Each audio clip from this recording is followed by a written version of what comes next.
पर्वतों के निर्माण और पर्वतों की उत्पत्ति के बाद हम देखते हैं कि पठारों का निर्माण किस तरह से होता है। पठार किसे कहते हैं, प्लेट्यू जिसे बोलते हैं, क्या होता है, इसका इम्पोर्टेंस क्या है, भौतिक भूगोल में पठारों का क्या महत्व है, इसको हम जानते हैं। पठारों को कितने भागों में बांटा गया है, उनका किस प्रकार से वर्गीकरण किया गया है, उनकी क्लासिफिकेशंस किस प्रकार से हुए हैं, इन सबको हम देखते हैं।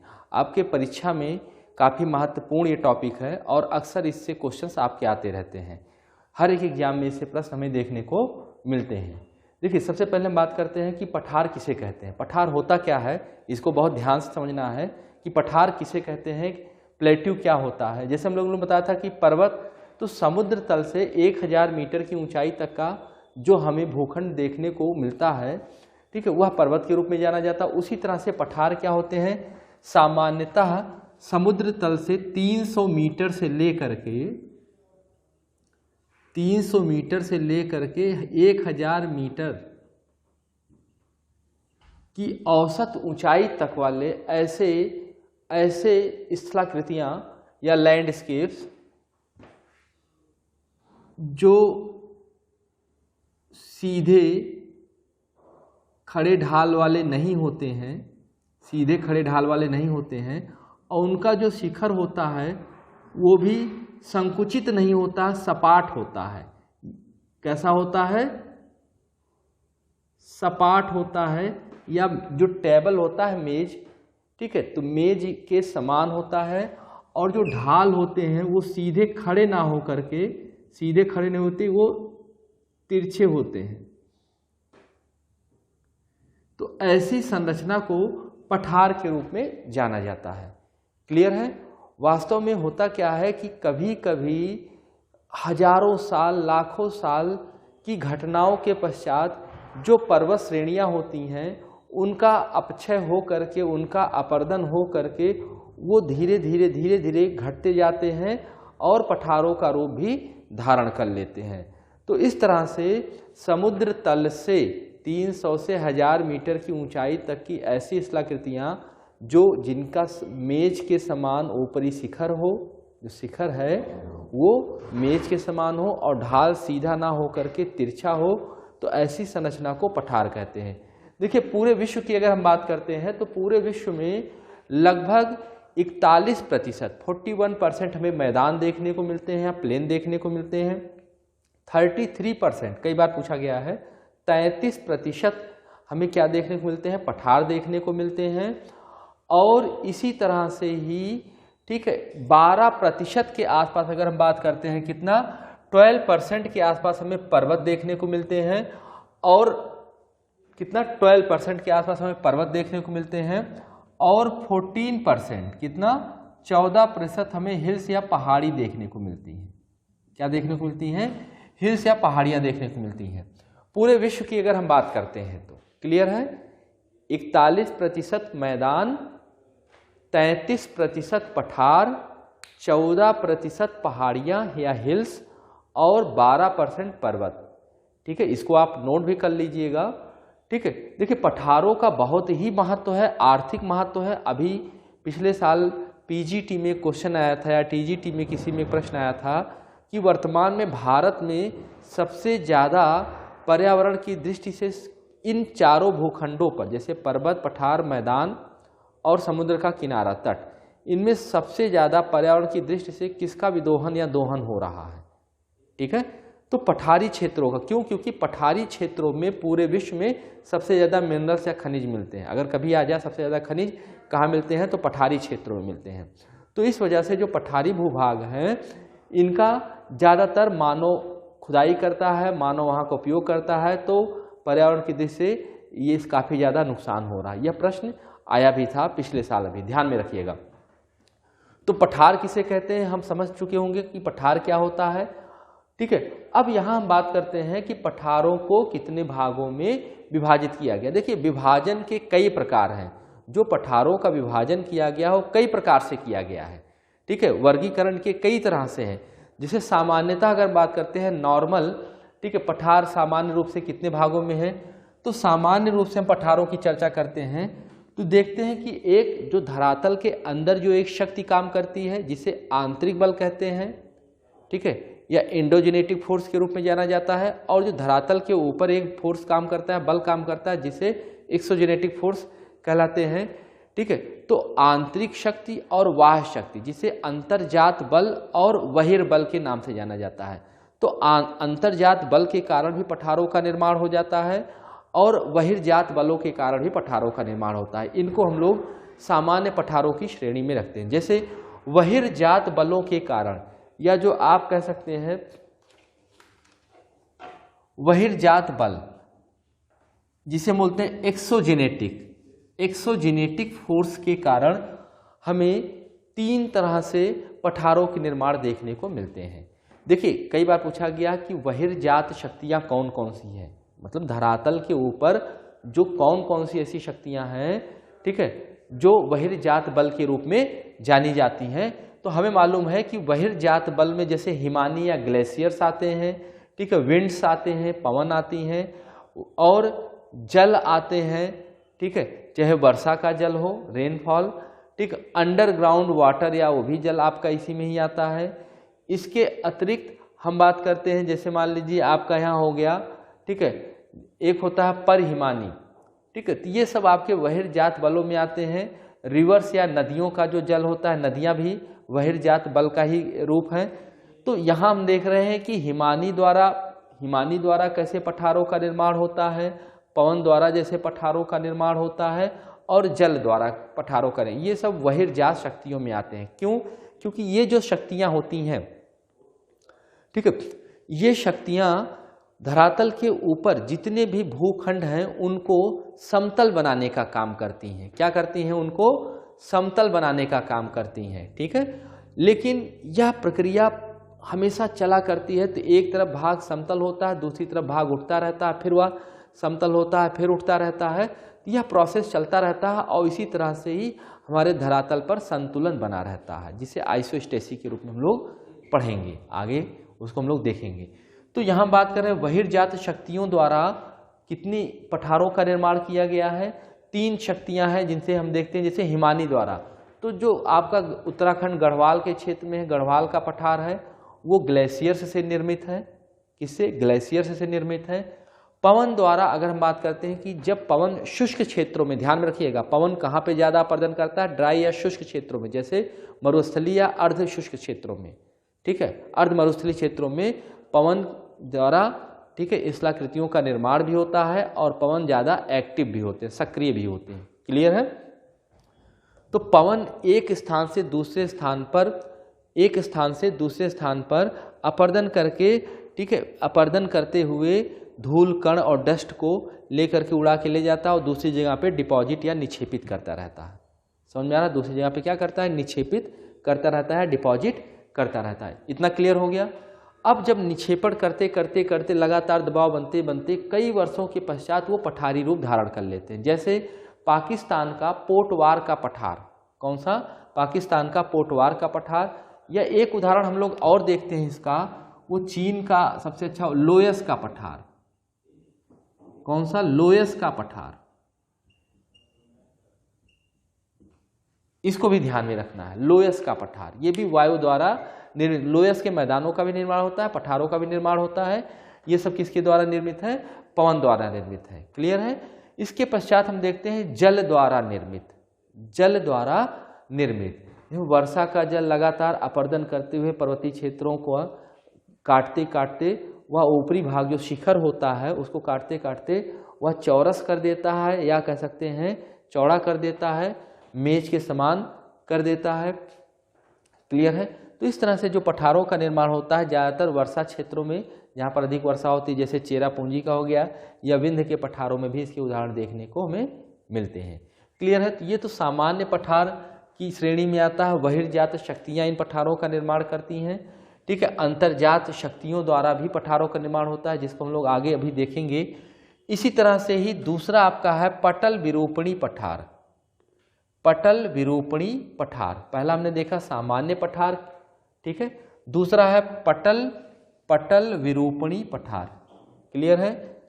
तो पटल विरूपणी मतलब जो धरातल के ऊपर की जो लेयर है उसमें जब आंतरिक शक्ति द्वारा उसमें किसी प्रकार के मोड़ ओड़ पड़ जाते हैं, ठीक है, तो उस तरह से जो पठारों का निर्माण होता है डायस्ट्रॉफिक प्लेट्यू के नाम से जाना जाता है, डियस्ट्रॉफिक प्लेट्यू, ठीक है, या पटल विरूपणी पठार।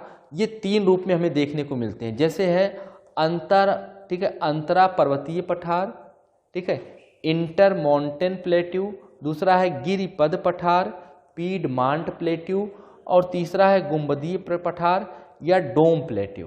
क्लियर है? ये तीनों पटल विरूपणी पठार के एग्जाम्पल्स हैं, उदाहरण हैं। अब इनमें ये किस तरह से हैं, कहाँ पे हमें ये देखने को मिलते हैं, इसकी भी हम लोग चर्चा करेंगे। जैसे आपने देखा ठीक है, देखा आपने कि डायस्ट्रॉफिक प्लेट्यू, तो जो डायस्ट्रॉफिक प्लेट्यू हैं पटल विरूपणी, मतलब हमने क्या कहा कि जो धरातल के ऊपर की जो लेयर है, जो हम लोग क्रस्ट के रूप में जानते हैं, ठीक है, और उसके नीचे का जो लिथोस्फेयर का एरिया है, जब प्लेटों का खिसकाव होता है, प्लेटें एक दूसरे से टकराती हैं या दूर जाती हैं या एक दूसरे से रगड़ करते हुए चलती हैं, 3 रूप में ये क्रिया करते हैं। एक दूसरे से दूर जाते हैं या एक दूसरे से टकराते हैं, एक दूसरे से घर्षण करते हुए, रगड़ करते हुए चलते हैं। तो जब प्लेटों के टकराने से कुछ भाग ऊपर उठ जाते हैं या कुछ भाग नीचे धंस जाते हैं, तो उसमें 3 तरह के प्रोसेस हमें देखने को मिलते हैं। एक है आपका अंतरा पर्वतीय पठार, दूसरा है गिरिपद पठार, तीसरा है गुंबदीय पठार, जिसे हम लोग इंटर माउंटेन प्लेट्यू कह रहे हैं, पीडमांट प्लेट्यू कह रहे हैं और डोम प्लेट्यू कह रहे हैं। अब इसको हम लोग थोड़ा डिटेल में देखेंगे अभी। इसी तरह से ही आपका तीसरा है आकस्मिक अंतर्जात बल द्वारा निर्मित पठार। तो आकस्मिक अंतर्जात बल द्वारा निर्मित पठार का सबसे अच्छा उदाहरण है ज्वालामुखी पठार। देखिए, ज्वालामुखी का उद्गार होता है तो जो लावा का धरातल के नीचे से जो मैग्मा बाहर निकलती है लावा के रूप में, वो जमती चली जाती है और पठारों का रूप धारण कर लेती है। तो जितने भी ज्वालामुखी पर्वत हैं वो ज्वालामुखी पठार के रूप में भी जाने जाते हैं। ठीक है, अब कहीं कहीं पर जैसे कोलंबिया का पठार है, कौन सा है? कोलंबिया का पठार है।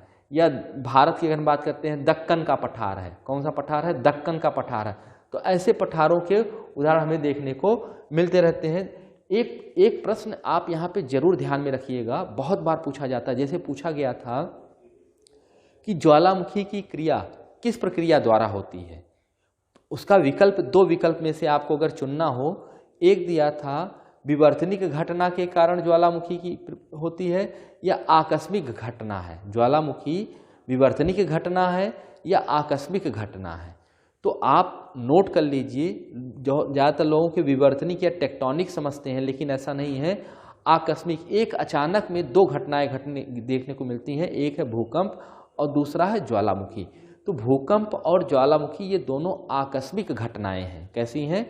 आकस्मिक घटनाएं हैं। कभी भी आपके क्वेश्चन में कहीं आता है तो विवर्तनिक नहीं लगाइएगा, आकस्मिक लगाना है आपको, इसको नोट कर लेना है। ठीक है, तो आकस्मिक अंतर्जात बल ज्वालामुखी भी है, भूकंप भी, चूंकि भूकंप से रिलेटेड यहाँ नहीं है कुछ, तो इसलिए यहाँ पर हम ज्वालामुखी की संबंधित बात कर रहे हैं। लेकिन जो प्रश्न आया था तो आकस्मिक घटना के अंतर्गत 2 चीजें आती हैं, ज्वालामुखी उद्गार आता है और दूसरा भूकंप आता है। ठीक है, तो इनमें सबसे महत्वपूर्ण आपके ये 3 हैं, यहीं से ही ज़्यादातर आपके प्रश्न पूछे जाते हैं और देखने को मिलते हैं। ठीक है, अब हम बात करेंगे, जैसे पहला दिया गया है अंतरा पर्वतीय पठार। अंतरा पर्वतीय पठार क्या होता है, किसे कहते हैं, इसको आपको जानना है। ठीक है,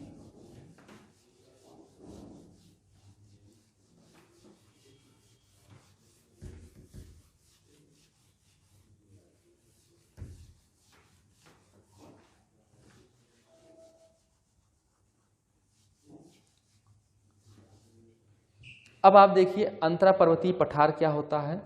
जैसे नाम दिया गया है, ठीक है, इंटर माउंटेन प्लेट्यू, मतलब ऐसा पठार जो चारों तरफ पर्वतों से घिरा हो, ऐसा पठार।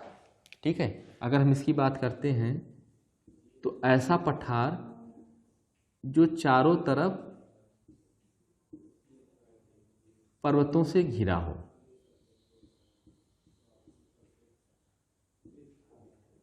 पर्वतों से घिरा हो। आपके इधर भी पठार पर्वत देखने को मिले, इधर भी देखने को। इसका सबसे अच्छा उदाहरण हम देखते हैं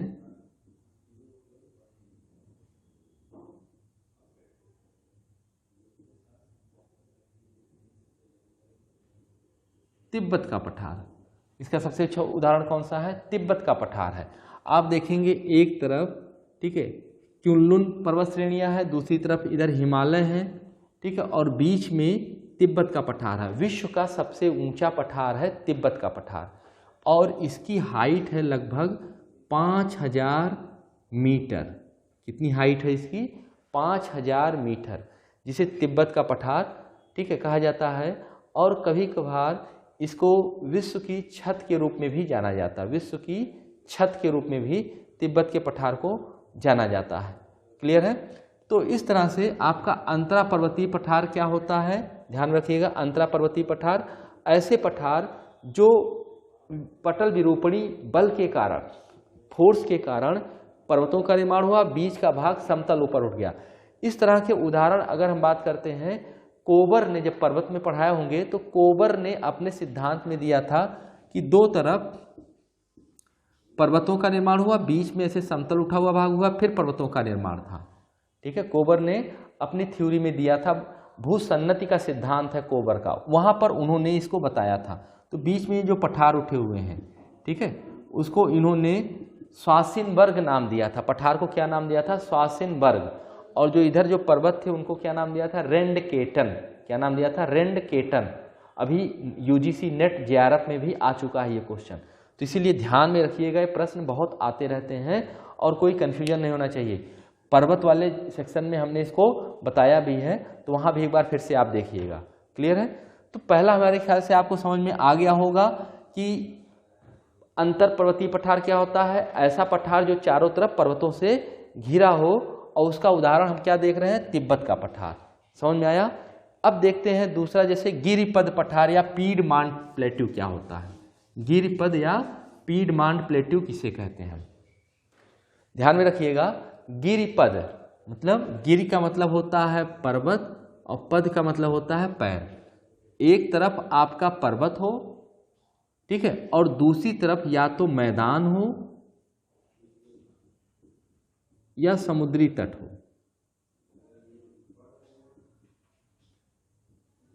ठीक है, तो इस तरह से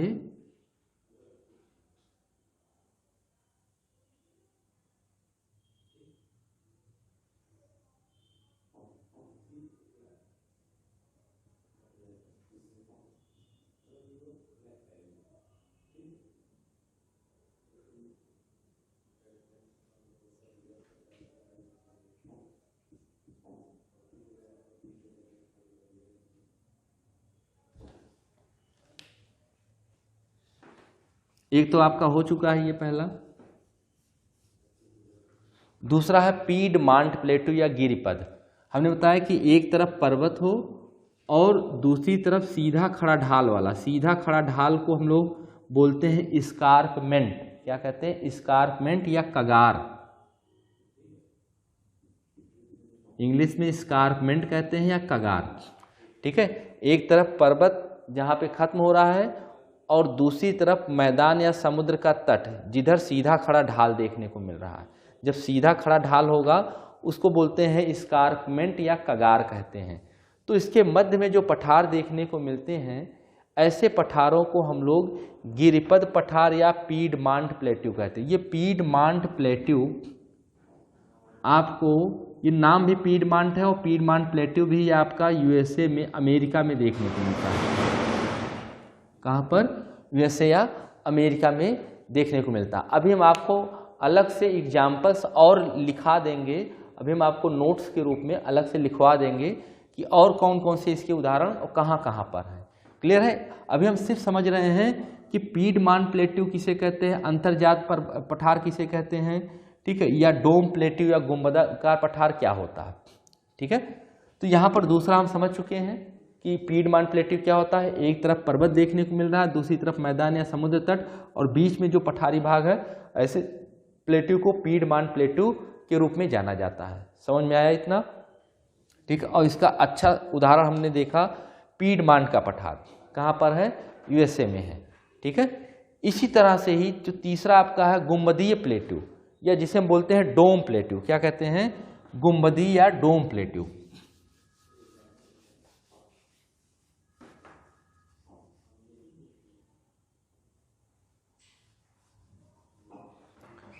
गुंबदी या डोम प्लेट्यू। देखिए, गुंबदी या डोम प्लेट्यू क्या होता है? जैसे प्लेटों में आपस में दबाव पड़ा तो बीच का भाग, किसी प्लेट के बीच का भाग ऊपर उठ गया, ठीक है, जैसे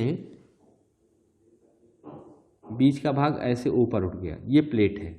तो इस तरह से ये आपके गुम्बदीकार प्लेट्यू के रूप में जाने जाते हैं, गुम्बदीकार प्लेट्यू के रूप में जाने जाते हैं। जैसे इसका बहुत अच्छा एग्जाम्पल है आपका गुम्बदीकार प्लेट्यू का, ये भी यूएसए में ही है, संयुक्त राज्य अमेरिका में ही है, ओजार्क पठार। कौन सा पठार है? ओजार्क पठार। ये कई बार आपकी परीक्षा में पूछा जा चुका है, ओजार्क पठार। क्लियर है? तो पीडमान गुंबदाकार प्लेट्यू का सबसे अच्छा उदाहरण हमें यहाँ पर देखने को मिलता है। इसी तरह से ही अगर भारत में बात करते हैं तो रांची का पठार,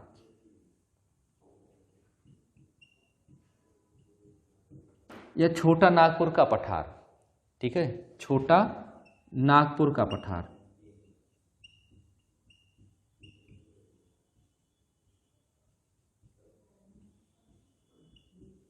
पठार भी, ठीक है, डोम प्लेट्यू के रूप में जाना जाता है। किस रूप में? डोम प्लेट्यू के रूप में जाना जाता है। देखिए ये जो छोटा नागपुर का पठार है, चूंकि छोटा नागपुर के पठार, ध्यान में रखिएगा, इसको नोट भी कर लीजिए, अभी इंडियन ज्योग्राफी में तो हम और आपको बताएंगे ही। छोटा नागपुर के पठार का विस्तार लगभग 80% झारखंड में है। कहाँ है? 80% झारखंड में है, और 20% लगभग आपका पड़ जाता है पश्चिमी बंगाल में। पश्चिमी बंगाल में 20%।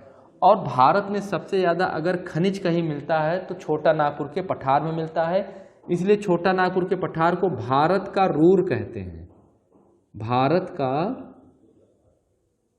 रूर कहा जाता है छोटा नागपुर के पठार को। रूर क्या है? रूर एक ऐसा क्षेत्र है जो जर्मनी में है। कहाँ है? रूर जर्मनी में एक ऐसा क्षेत्र है जहां पर कोयला बहुत होता है। क्या होता है?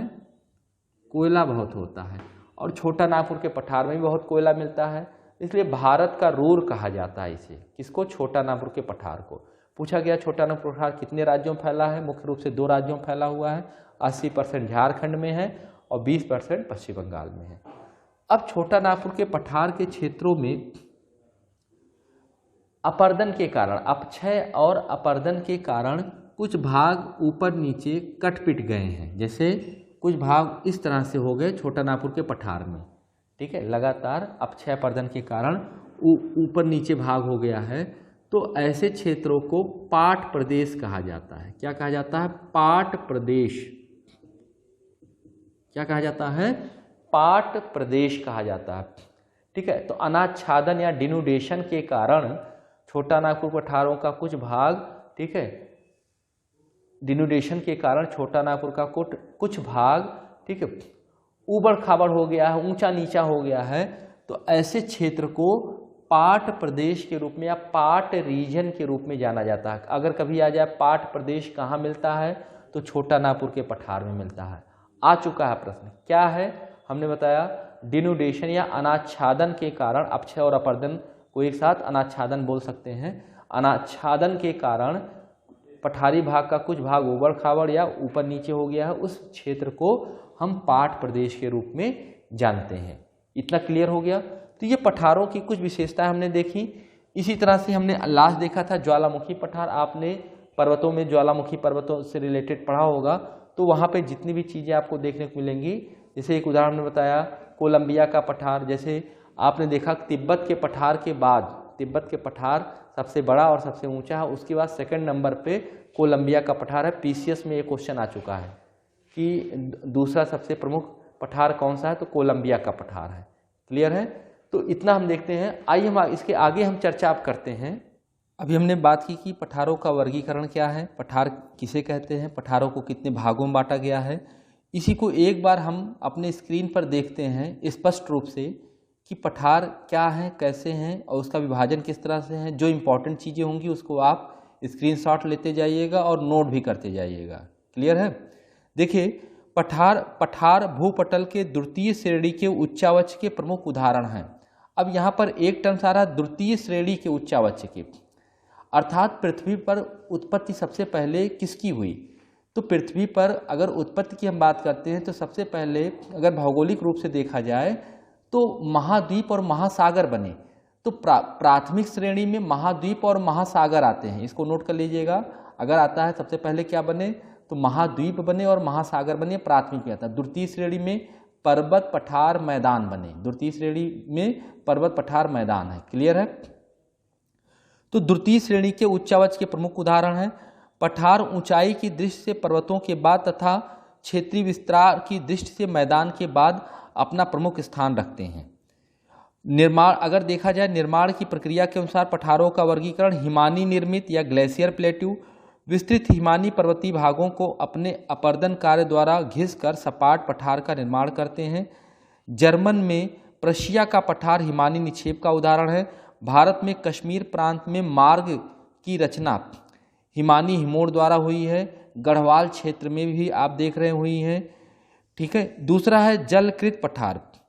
जलीय पठार का निर्माण नदी द्वारा निक्षेप और पृथ्वी के लंबवत संचलन के कारण उत्सलन या ऊपर उठना दोनों क्रियाओं द्वारा होता। भारत में विंध्य पठार, चेरापूंजी का पठार, म्यांमार में शान का पठार इसके सबसे अच्छे उदाहरण है। पवन निर्मित पठारों में पाकिस्तान का पोटवार का पठार और चीन का लोएस का पठार अच्छा उदाहरण है। अंतरा पर्वतीय पठार इंटरमाउंटेन प्लेट्यू भूपटल के सर्वोच्च विस्तृत और सर्वाधिक ऊंचे पठार और जटिल पठार इस श्रेणी में आते हैं। चारों तरफ से पर्वतों से घिरे होने के कारण इन पठारों को अंतरा पर्वतीय पठार कहा जाता है।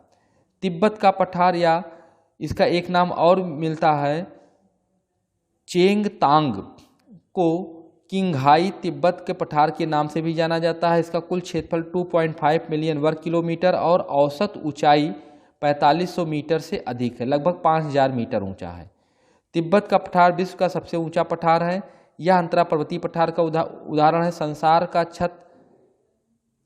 का छत पामीर के पठार को कहा जाता है। देखिए अभी हमने बताया कि संसार का छत तिब्बत का पठार कहलाता है। अगर पामीर का पठार भी दे रहा है तो पामीर के पठार को लगाएंगे, तब तिब्बत के पठार को नहीं लगाएंगे, ध्यान में रखिएगा।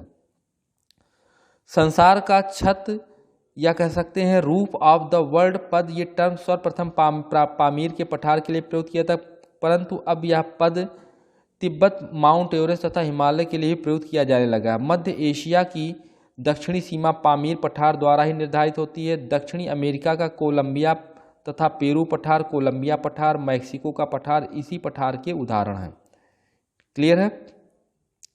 गिरिपद पठार या पीडमांट पठार पर्वतों के आधार पर स्थित पठारों को गिरिपद पठार कहा जाता है। संयुक्त राज्य अमेरिका का पीडमांट पठार तथा दक्षिणी अमेरिका का पैटागोनिया का पठार। पेंटागोनिया का पठार इधर अर्जेंटीना क्षेत्र में है, ध्यान में रखना है, और ये क्वेश्चन आ चुका है। पेंटागोनिया का पठार कैसा पठार है? गिरिपद पठार है। दक्षिणी अमेरिका में खनिजों का भंडार भी पेंटागोनिया के पठार को कहा जाता है। इंपॉर्टेंट है, खनिजों का भंडार वाला दक्षिणी अमेरिका का पठार कौन सा है? पेंटागोनिया का पठार। जैसे भारत में कौन सा है? भारत में कौन सा है ये अब आप बता सकते हैं, छोटा नागपुर का पठार है। गुम्बदा का पठार वलन क्रिया द्वारा स्थल खंड में इस तरह का उत्थान हो जाता है कि बीच का भाग ऊपर उठ जाता है तो गुम्बदाकार पठार का निर्माण हो जाता है। जैसे संयुक्त राज्य अमेरिका का ओजार्क पठार इसके अच्छे उदाहरणों में से आते हैं। महाद्वीपीय पठार, महाद्वीपीय पठार देखिए अभी हमने महाद्वीपीय पठार की चर्चा नहीं की थी, लेकिन एक महाद्वीपीय पठार के रूप में भी जाना जाता है, जिसे जैसे कनाडा वनाडा में और कई जगह पे शील्ड भी बोलते हैं। क्या बोलते हैं? शील्ड कहते हैं महाद्वीपीय पठारों को। तो भारत प्रायद्वीपीय पठार महाद्वीपीय पठार का सर्वोत्तम उदाहरण है। प्रायद्वीपीय पठार के अन्य उदाहरण अरब का पठार, ऑस्ट्रेलिया का पठार, दक्षिणी अफ्रीका का पठार है। इसके अतिरिक्त अंटार्कटिका तथा ग्रीनलैंड के पठार को नवीन महाद्वीपीय पठार का उदाहरण माना गया है।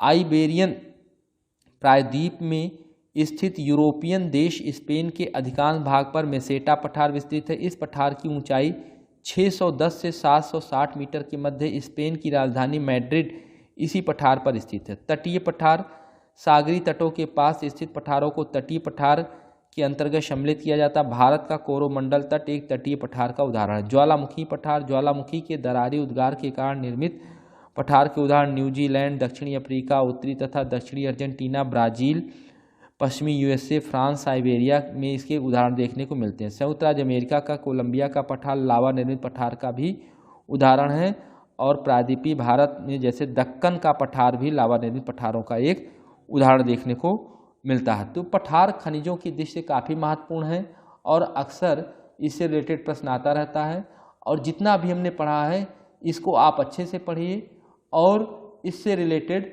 आप प्रश्न भी हल कीजिए।